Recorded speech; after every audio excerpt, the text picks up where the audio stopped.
नमस्कार दोस्तों, मैं हूं आपके साथ आपका एसके और आप देख रहे हैं कब तक क्राइम। तो सबसे पहले तो मैं आपसे यही कहूंगा, यदि आपने अभी तक हमारा चैनल सब्सक्राइब नहीं किया है तो जल्द से जल्द हमारे कब तक क्राइम चैनल को सब्सक्राइब कीजिएगा। तो आज की जो सच्ची घटना मैं आपको बताने जा रहा हूं तो आप दिल थाम के बैठ जाइएगा, और बच्चे तो इसको ना ही सुने तो ही अच्छा है, क्योंकि यह कहानी एक सच्ची घटना पर आधारित कहानी है।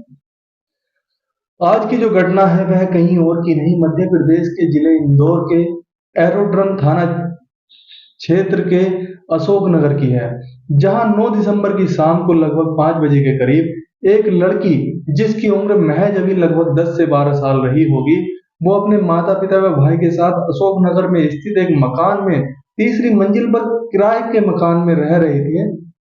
लेकिन जब वह 9 दिसंबर की शाम को अपने घर का दरवाजा नॉक करती है, दरवाजा खटखटाती है, तो दरवाजा अपने आप खुल जाता है। और जब वह दरवाजे के अंदर जाती है तो मम्मी मम्मी आवाज लगाती है, क्योंकि उसके घर पर मम्मी ही होती है, बाकी सब तो बाहर थे।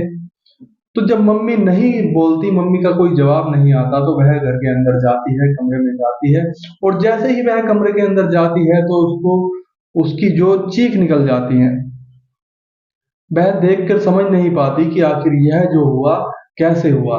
और जैसे ही उसके पास में नजर जाती है तो बेड के नीचे उसके जो मामा थे वो पड़े हुए थे, और बेड के ऊपर उसकी मम्मी पड़ी हुई थी। लेकिन उनकी जो हालत है वह उससे देखी नहीं जाती और जोर जोर से चिल्लाने लगती है, जिसको देखकर आसपास के और उसी मकान में जो अन्य किराएदार थे वह वहां पर दौड़कर आते हैं कि आखिर यह बच्ची क्यों चिल्ला रही है। अंदर आते हैं और देखते हैं तो बेड पर लड़की की मम्मी और बेड के नीचे लड़की के मामा अर्धनग्न अवस्था में पड़े हुए हैं, जिसको देखकर सबकी आंखें फटी की फटी रह जाती हैं। किसी की कुछ समझ में नहीं आता कि आखिर यह सब कैसे हुआ। लेकिन फिर किसी ने पुलिस को जानकारी दी इस मामले की, और मौके पर जैसे ही पुलिस पहुंची तो पुलिस ने दोनों के शवों को कब्जे में लिया और पोस्टमार्टम के लिए भेज दिया। वही लोग इस बात से परेशान थे, उनकी समझ में नहीं आ रहा था कि आखिर इन दोनों का तो भाई बहन का रिश्ता है, लेकिन ये अर्धनग्न अवस्था में क्यों पड़े हुए थे, आखिर मामला है क्या। सबके मन में उत्सुकता थी कि जल्द से जल्द इस मामले का पुलिस खुलासा करे और जल्द से जल्द उनके सामने सच निकल कर आए। और पुलिस विभाग में भी जो हड़कंप मच गया था डबल मर्डर से, तो पुलिस ने आनंद फानन में 7 लोगों को इस मामले में हिरासत में लिया। सातों के साथ से पूछताछ की गई कि आखिर आप ये बताइए कि क्या इस मर्डर के पीछे आप लोगों की भी कोई अहम भूमिका है? क्या आप लोगों की कोई इस मर्डर के पीछे कोई हाथ है? अगर है तो आपकी कितनी इसमें भागीदारी है? लेकिन जब पुलिस उन सातों के सातों का जवाब सुनती है तो सातों के सातों का एक ही जवाब होता है कि नहीं साहब, हमारा इसमें कोई हाथ नहीं है, हम तो इनको जानते भी नहीं, हमको नहीं पता है कि आखिर ये लोग कौन हैं और कैसे इनका मर्डर हुआ और किसने किया और आखिर क्यों किया। जब इतनी बात पुलिस सुनती है तो पुलिस के पैरों के तले की जमीन निकल जाती है कि अब इन्होंने भी मर्डर नहीं किया तो आखिर इनके साथ हुआ क्या। जब ये इसके बारे में नहीं जानते तो आखिर इनके साथ हुआ क्या। अब पुलिस काफी परेशान हो जाती है, वहीं लोगों का प्रेशर और जो अधिकारियों का प्रेशर पुलिस के ऊपर आने लगता है कि जल्द से जल्द मर्डर का खुलासा किया जाए, आखिर यह हत्या कैसे हुई और किसने की है। अब पुलिस ने कई टीमों का गठन किया, फोरेंसिक टीम भी जांच पड़ताल में लग गई। वहीं पुलिस ने आसपास के जो लगे कैमरे थे, लगभग 150 कैमरे के आसपास बताए जा रहे हैं, तो पुलिस ने कैमरे खंगालने शुरू किए। जब पुलिस ने कैमरे खंगालने शुरू किए तो इस घर की ओर एक महिला आती है और फिर वह महिला कुछ समय बाद वहां से जाती है। अब इस घर की ओर वह महिला आती है और जाती है। अब जब यह सब पुलिस देखती है तो पुलिस ने उस महिला की जो पहचान कराने के लिए घर वालों से कहा कि आप ये देखिए, ये जो महिला घर की ओर आ रही है और यहाँ से फिर जा भी रही है, क्या आप इसको जानते हैं? घर वालों ने कहा कि इस महिला का नाम ममता उर्फ पिंकी है। पूछताछ में पता चलता है कि यह महिला बंगाली कॉलोनी की रहने वाली है। वही पुलिस को लीड मिलते ही पुलिस जो है महिला को हिरासत में लेती है और पूछताछ करनी शुरू कर देती है। तब महिला इधर उधर की बातें करती है कि नहीं साहब, ऐसा कुछ नहीं है, मैं तो वैसे ही आई थी, दुनिया भर की बातें करने लगती है। लेकिन पुलिस के सवाल जवाब जो होते हैं, जिस तरह से पुलिस सवाल जवाब करती है, तो महिला ज्यादा समय तक पुलिस के सामने नहीं टिक पाती और वह अपना जुर्म कबूल कर लेती है, स्वीकार कर लेती है और बोलती है हाँ, वही घर के अंदर आई थी और वही घर से बाहर गई थी। पुलिस जब पूछती है कि आखिर पूरी बात क्या है, पूरा मामला क्या है, आप बताइए जरा, तब वह बताती है जिस महिला की हत्या हुई है उसका नाम सरिता ठाकुर है, जो कि ब्यूटी पार्लर की संचालिका होती है, और उसके साथ ही जो व्यक्ति मारा गया है उसका नाम रवि ठाकुर है, जो कि इस महिला का मुंहबोला भाई होता है। इसके शहर में 3 होटल भी चल रहे हैं। एक होटल का नाम हनी, दूसरे का नाम वैभव पैलेस व तीसरे का नाम होटल सागर है, जिनके अंदर गंदे और घिनौने काम होते हैं, महिलाओं के साथ गंदी बातें होती हैं, महिलाओं के साथ गलत का कृत्य किए जाते हैं। तभी पूछा जाता है कि जिस महिला की हत्या हुई है, इस महिला का इससे क्या लेना देना है। पता चलता है कि इस महिला ने उस व्यक्ति से इसकी मुलाकात कराई थी और उस व्यक्ति ने उसका अश्लील वीडियो बनाया, जिसके बाद उस पर लगातार वह दबाव भी बनाता था और जब उसका मन करता वह उसको अपने होटल में बुलाने की कोशिश करता था, और लगभग यह सब 1 साल तक चलता रहा था। वहीं उस महिला के जो अश्लील वीडियो, जो न्यूड वीडियो बने हुए थे, उस न्यूड वीडियो के सहारे ममता उसके पास जाती थी, उसके साथ शारीरिक संबंध भी बनाती थी। लेकिन जब एक दिन उसके पति को इस बात का पता चला, तब घर में कलेश होता है और कलेश इतना बढ़ जाता है कि दोनों में मारपीट की नौबत आ जाती है। पति उसको पीटने लगता है और सच्चाई पूछने की कोशिश करता है। तो तब वह पति के आगे टूट जाती है और अपनी आप बीती बताती है।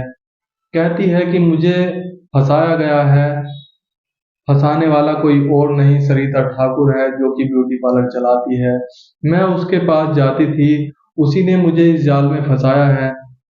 अब इससे छुटकारा पाने के लिए ममता उर्फ पिंकी और उसके पति जो नितिन पवार होते हैं, ने मिलकर क्राइम पर आधारित सीरियल देखने शुरू कर दिए। काफी सारी क्राइम से रिलेटेड जो स्टोरी होती हैं, सीरियल होते हैं, वो उन्होंने देखना शुरू कर दिया, जिससे वह उन दोनों को, जो मुंह बोले भाई बहन होते हैं, उनको मार सके। और पुलिस को भी इस मामले की भनक न लगे, क्योंकि सरिता ठाकुर जो कि ब्यूटी पार्लर संचालिका होती है और होटल का मालिक, जिसके 3 होटल थे, यह दोनों एक दूसरे को भाई बहन की तरह, एक दूसरे से जो है भाई बहन की तरह बात करते थे।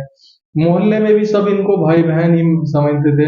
कोई पूछता था तो कहते थे कि यह मेरा भाई है, यह मेरी बहन है।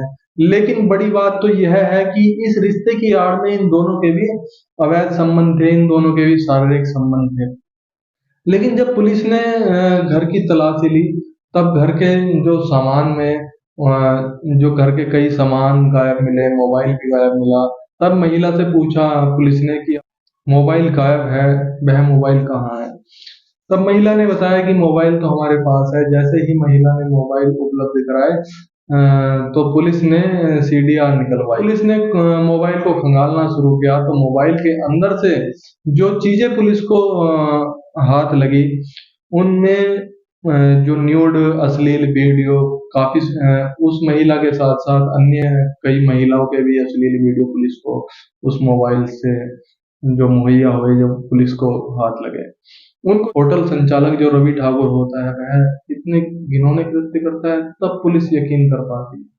जब पुलिस को यकीन हो पाता है कि हाँ, ममता जो कह रही है वह काफी हद तक सही है, और फिर पुलिस पूछती है कि चलो ये बात तो ठीक है, लेकिन आपने मर्डर क्यों की? बात मर्डर तक कैसे पहुंच गई? तब इन्होंने कहा कि हमने हत्या करने की प्लानिंग, और ऐसे जो एकदम परफेक्ट प्लानिंग की थी हमने, और सोचा था कि हत्या करेंगे तो किसी को पता नहीं चल पाएगा, और प्लानिंग कुछ इस तरह से की थी कि हत्या अगर हम कर भी देते हैं तो इसमें हम नहीं घुसेंगे, कोई हमारा कुछ नहीं बिगाड़ पाएगा। तब ममता उर्फ पिंकी बताती है कि 9 दिसंबर 2023 को इसका पति, बेटा व बेटी दोपहर के समय में घर से दूर कहीं अलग गए हुए थे। इनको इस बात की पूरी जानकारी थी, क्योंकि ममता ने जो उसकी रेकी की हुई है, इसके बारे में ममता सब कुछ जानती थी। और 9 दिसंबर को करीब 12 बजते ही दोनों मियाँ बीवी जो अपने घर से बाइक लेकर निकलते हैं और रास्ते में बाइक को कहीं छोड़ देते हैं, और वहां से एक ऑटो रिक्शा पकड़ते हैं और सीधा जो एरोड्रम थाना होता है, इधर की जो कॉलोनी है, अशोक नगर कॉलोनी जो इलाका है, जहां पर किराए के मकान में ये लोग रहते थे, मकान के ऊपर जाते हैं और जाते ही महिला जो मकान में होती है उसकी हत्या कर देते हैं। महिला की हत्या चाकू से की जाती है। चाकू से इतने बार उस पर किए जाते हैं जब तक चाकू मुड़कर दूरा ना हो जाए, चाकू ठुंड ना हो जाए, तब तक वो उस पे बार उसको मारते रहते हैं। अब ममता इसी बीच सरिता ठाकुर का जो मोबाइल होता है उससे रवि ठाकुर को एक मैसेज भेजती है और मैसेज में लिखती है कि आज मैं घर पर अकेली हूँ, मेरा आपसे मिलने का बहुत मन कर रहा है, आज मैं आपसे मिलना चाहती हूँ, बैठकर कुछ बातें करना चाहती हूँ, आप जल्दी से मेरे घर पर आ जाइए। इसी बीच ममता उस होटल के मालिक जिसका नाम रवि ठाकुर होता है उसको सरिता का फोन उठाकर सरिता के फोन से एक मैसेज भेजती है कि आज मैं घर पर अकेली हूँ, आप घर पर आ जाइए, मेरा आपसे मिलने का बहुत मन कर रहा है, घर पर कोई नहीं है और काफी समय तक कोई नहीं रहेगा, तो आप जल्दी से आइए और मुझे आपसे कुछ बातें करनी। अब जैसे ही रवि ठाकुर यह बात सुनता है जो ममता सरिता के फोन से जो मैसेज करती है, तो वह आप अपने आप को रोक नहीं पाता और तुरंत ही अपनी गाड़ी उठाता है और सरिता के घर की ओर चल पड़ता है। जैसे ही सरिता के घर पर रवि ठाकुर पहुंचता है तो वहां पर वह सरिता को ना देखकर ममता को वहां पर देखता है, उससे बोलता है कि सरिता कहाँ है। तो ममता बोलती है कि दीदी आराम कर रही हैं और आज मैं आपके साथ सोना चाहती हूँ, मैं आपसे आपके साथ संबंध बनाना चाहती हूँ, मैं आपको खुश कर दूंगी, मेरा बहुत मन है आज आपके साथ संबंध बनाने का। तो रवि ठाकुर जैसे ही यह बात सुनता है तो रवि ठाकुर तुरंत ही राजी हो जाता है और कहता है ठीक है कोई नहीं, क्योंकि रवि ठाकुर को तो सिर्फ संबंध बनाने थे, चाहे वो सरिता से बनाए, चाहे वो ममता से बनाए या फिर किसी और से बनाए, क्योंकि रवि ठाकुर तो सिर्फ संबंध बनाना चाहता था। इतनी बात सुनते ही रवि ठाकुर को ममता कमरे के अंदर ले जाती है और रवि ठाकुर को कमरे के अंदर ले जाने के बाद ममता रवि ठाकुर से बोलती है कि आज जो हम संबंध बनाएंगे उसमें कुछ नया तरीका होता है।